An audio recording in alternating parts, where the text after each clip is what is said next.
For a large duration of the history of American filmmaking, there have been A-listers. Directors and actors who are so talented or perhaps multifaceted that they draw attention to their works on the silver screen simply by their presence in its cast or crew alone. In the history of Hollywood, directors such as Francis Ford Coppola, Paul Thomas Anderson, and more recently, Wes Anderson, have taken up this mantle and garnered a great reputation from the director's seat. These directors who create masterpieces so perfectly in consistency that people will watch their works solely because of that director are called auteurs. Satoshi Kon was one of those directors as well. Satoshi Kon was a master when it came to filmmaking. His films were so well crafted that they transcended what is expected from anime and rival something closer to a composed masterpiece.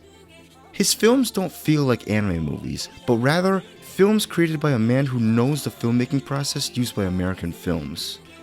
Each one of his works are unique and interesting, and he's one of the directors that people know by name and will watch from name alone. While he has unfortunately passed away, we are still left with his masterfully crafted legacy, his thought-provoking films. Now on my channel, I, more often than not, take the time to discuss more current/seasonal anime, but as you may have guessed from the title and the introduction of this video, these next minutes will not be the same. But why is that? Why am I talking about this wonderful director and his amazing works? Well, I recently had the pleasure of watching Satoshi Kon's arguably greatest work, Perfect Blue. And to say that it left a great impression on me would be a bit of an understatement. Now, I've seen other Satoshi Kon works before, like Paprika, and a few episodes of his show Paranoia Agent. And while I was impressed with the work, I wasn't too interested in the works. For example, Paprika wasn't something I enjoyed too much in my first watch. It's sort of like Inception before Inception became a thing. But to me, it was a little too weird. Which is weird to say since this is anime, but that's how I felt. Regardless, since my first Satoshi Kon film, I've always wanted to watch Perfect Blue. But I was worried it was going to be too scary, so I was hesitant to watch it. After sitting down with friends to face my fears though, it quickly became my favorite Satoshi Kon film. As such, I've been moved to compose a review on Satoshi Kon's perfect film, Perfect Blue. So Perfect Blue is a film about a girl named Miwa Kirigoe, who's a part of a Japanese idol group known as CHAM.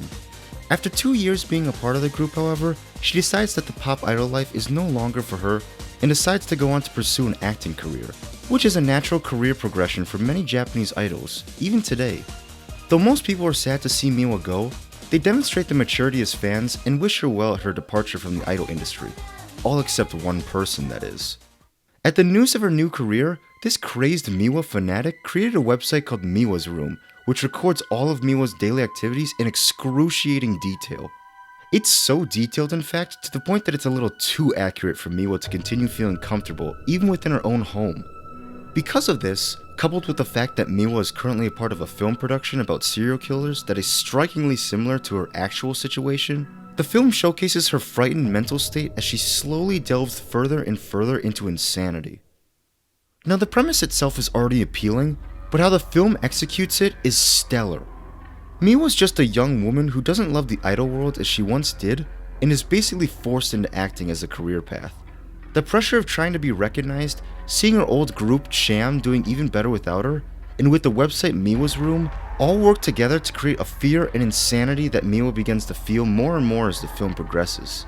It's really a meticulous and well thought out film with so much depth and complexity that you'd do yourself a disservice if you didn't give the film a second watch. Now, Perfect Blue does everything that a thriller is known for doing. It starts out very slow in the beginning, and gradually reveals various things that make both Miwa and the viewer increasingly uncomfortable, and puts them on edge. I said before I was reluctant to watch this because I thought it was going to be scary with grotesque faces and the like, but this film is much more aligned with the psychological thriller genre than horror, which, at least for me, is much better. Atmospheric horror, which the psychological thriller genre portrays, is described as horror where the environment and the overall premise is scary and makes for a more thought-provoking film, as compared to normal horror, which will employ cheap jump scares or scary-looking things like faces and grotesque imagery to attempt to spook the audience. Such films as Silence of the Lambs, The First Alien, and Psycho are among the psychological thriller genre. With such great premises and scary situations, it leaves you with a stronger impression than just "boo." you're spooked. A way in which Satoshi Kon helps charter the psychological thriller nature of this film is by playing with your expectations. Perfect Blue is one of those films with a confusing ending and an even more confusing second half, which makes interpretation on the first watch a bit difficult. The first half of the film sets up the premise and the main antagonist, but then deviates into a stimulating experience of Miwa's mentality in its second half. The film uses this half to help demonstrate how Miwa is losing a grip on her own reality by putting the audience into an equally confusing experience on screen. An experience made possible by Satoshi Kon's masterful style of match cutting. Match cutting, if you don't know, is a technique used in film to match the previous scene to the next scene. Satoshi Kon was a big fan of this technique, and he uses it in almost every one of his works. It's basically a staple of his directorial style. This film uses it in the best way that I've seen in his works. So the second half of the film is the trippy part. Things blend together and you just don't know what's real and what Miwa's thinking. There's one scene in particular where Miwa's just starting to feel horrible, and the scene's cut from things she's thinking to her acting in the film that she's starring in. There's also scenes that play out almost the exact same, but are glued together by match cutting. It's really a mastercraft in filmmaking. Now I talked about match cutting earlier, and it's not only a visual thing, it's also an audio stimulant as well. There's also audio matching where loud noises can be paired with visuals in one scene and match the audio, but not the visuals in another scene. Here's an example. What's taking Mima so long? Audio is a big thing in thriller/horror works. Audio adds so much to a film, like feeling, and in thriller and horror's case, spooks. This film has this one very specific soundtrack that plays when Miwa is feeling trapped and scared. What Satoshi Kon does with the audio is that he makes it swell up and become louder and louder. With how the music sounds, which is very disjointed and gloomy sounding, it makes the audience member feel as Miwa feels. Speaking of that, there are scenes when Miwa is scared that are just divine. There's one scene when Miwa's about to go on to say her one line in the film that she's a part of, and she looks around at everyone staring at her, and she also looks up at the glaring lights. Fast edits and swelling up the music creates this fear and anxiety that's just unparalleled.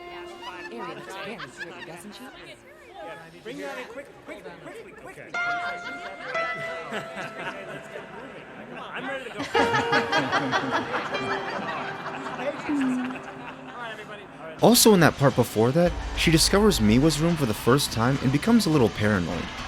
It then cuts to her saying, "Who are you?" which is the line that she has in the film that she's in, but it eerily fits her own situation. There's also a rape scene in the film that she's in that she doesn't want to do, but she does it to progress herself further in the acting world. The rape scene is also very disturbing, so I won't show much of it, but as the rape intensifies, she looks around at the men surrounding her with the lights of the stage glaring in her eyes, making her very uncomfortable and making the audience very uncomfortable. The fast edits are prevalent here, and it helps create that anxious feeling. Additionally, it's near impossible to mention just one of Satoshi Kon's masterful techniques without drawing attention to the visuals or cinematography. The entire film is very flushed. Colors don't really pop even when there are happier parts, like Miwa interacting with Cham. There's also the character designs. This movie looks ugly, and I'm not saying that in a bad way. Characters purposely look distorted and weird, with eyes being too far apart or faces that are just plain ugly. This world isn't a safe place in the protagonist's eyes, so for things to look bleak in our eyes and the protagonist's eyes, it's better to show the depressing nature of things.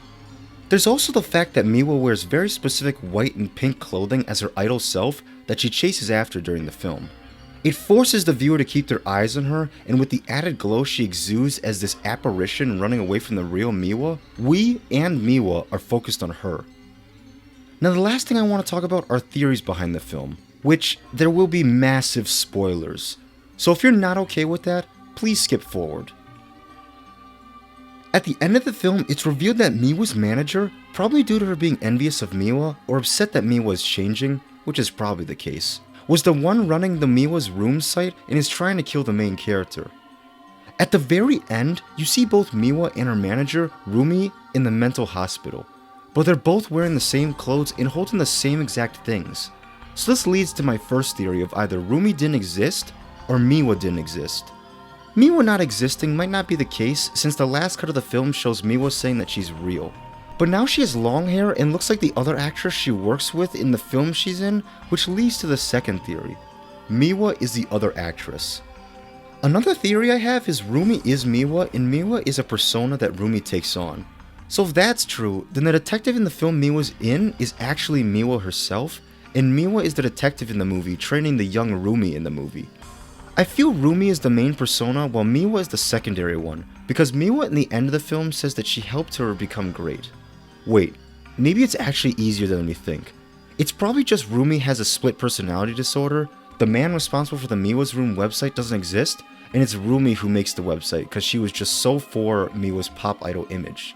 That's probably the correct interpretation, but let's talk about other things. It's also possible that Miwa has a split personality disorder.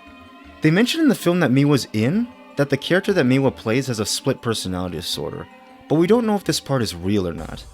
I believe just before this scene, Miwa's in a quote-unquote dream where she gets hit by a truck by the quote-unquote man responsible for the website Miwa's Room.